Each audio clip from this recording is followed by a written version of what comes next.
皆さんこんにちは、ガジェログです。今日は2ヶ月ちょっと使用してきてやっぱり良かったことと、そしてここはダメな点、もしくは次回作で改善してほしい点ということを取り上げてみたいと思います。では今回も早速いってみましょう。ではまず良かった点の1つ目です。それはやっぱりバッテリーの持ちがいいということです。以前ご紹介した中では12日間というふうにご紹介しましたけども、直近ではやはり14日間、2週間ほどしっかり持つようになってきました。おそらく使ってきた中で動かしているプログラムが最適化されてきたのではないかなというふうに感じています。そこは定かではありませんけども、伸びたということはそういったこともあるのかもしれません。それで2週間持ちますと、とにかく楽だなというところが一番、それが何よりだなと思っています。メーカー交渉値と一致して14日間このファーウェイバンド6は持つということを確認しましたので、それでもちろん私個人の使い方や設定状態での話ですので、もっと長く使えているっていう方も実際多いかと思います。皆さんはどれぐらいバッテリー持っているでしょうか。ちなみに私の使い方は現在こうなっています。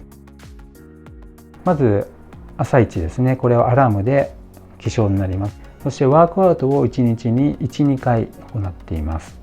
そしてタイマー、30分タイマーですが1回ほど使っています。通知はおよそ10回ほどです。そしてファーウェイヘルスアプリでヘルスケア関連の設定は座りすぎの通知以外は全てオンにしています。この機能群をリアルタイム計測にしていても14日間バッテリーが持つというのはかなり驚きの結果だと思いました。そして補足ですけども、バッテリーの充電時間は約1時間で終了するというスピードです。また充電開始直後の5分ほどでかなりの充電が行われる、そういったスピードを持っています。この点も高評価のポイントだと思いました。2つ目の良かった点を取り上げてみたいと思います。それはこの画面サイズが絶妙だということです。時計のサイズとして見るとやや小さめですが、スマートバンドとして見るならばやや大きめといった感じです。こちらと比較してみますと、この縦のサイズに関してはミーバンド6とほとんど一緒ですね。そして横幅がもう全然違いますよね。 1.5 倍ぐらいあります。やっぱりこのサイズ感が本当に絶妙だなというふうに感じています。またワークアウト中の時計表示も小さすぎることなく視認性も高く感じています。例えば屋内サイクリングでこちらをセットしますと、このようにこの上部にデジタル時計が表示されています。こちらのサイズが大きいというほどではありませんが、全然見にくくないサイズです。こちらのミーバンド6の方と比べてみますとどうでしょうか。今こちら8時44分で出ていますが、いかがでしょうか。サイズ感が半分ぐらいになってしまって、やっぱりちょっと見づらいなというふうに思います。屋内であればある程度はいいんですけども、これ外になりますと全然見えないんですね。もう手をこうやってかざして暗くしてようやく目を凝らすと見えるかなという感じです。このファーウェイバンド6に関しては見えるという感じですので、許容範囲のサイズ感になっています。3番目の点ですね。それはこの物理サイドボタンがあるということです。この物理のサイドボタンがあることによってバンドを目視しなくてもこのように手触りでボタンを押してメニューを表示することができます。ただそれだけのことですけども、毎日のことですのでちょっとした時間短縮とストレス軽減になっていると思います。そして4番目の点ですね。それはスマートアラーム機能が良かったという点です。このスマートアラーム機能とはアラームに付随していまして、自然に起きられるように睡眠が浅いタイミングでバンドが振動してくれる機能になっています。例えばこの朝5時に起床する予定でいる場合、その起床時間帯に深い睡眠に入っていないことを検出しますと、アラームが明動する可能性があり、スムーズに起きやすくなります。これはとても賢い機能の一つだと思いました。設定に関してはこの本体からはできないんですね。アプリの方からしかできないようです。はい、そして5番目の良かった点は SPO2 の24時間モニタリングができるという点です。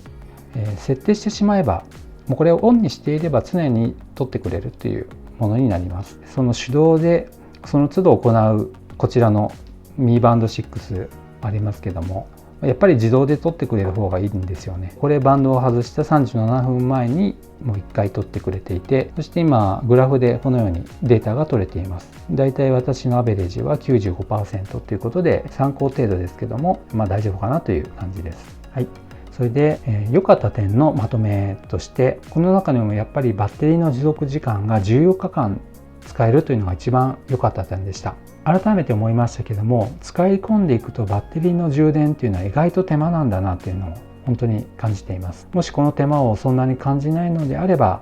どの機種を選んでも問題ないかと思いますが、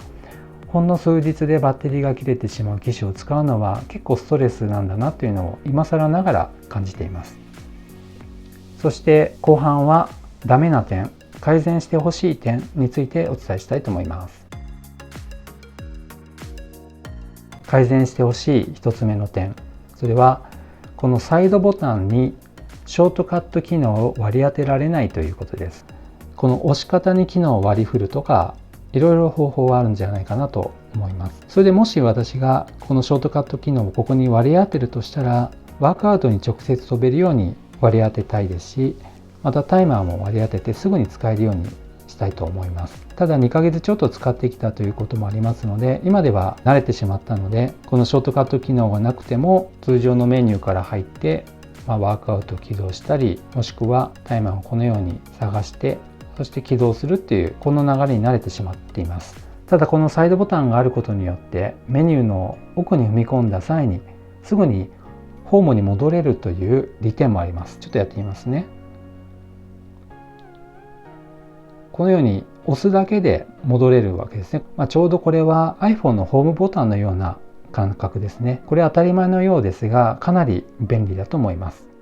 そして2つ目の点ですね。ここは改善してほしいダメなポイント。やっぱりバンドの装着がしづらいという点です。ちょっとつけてみますね。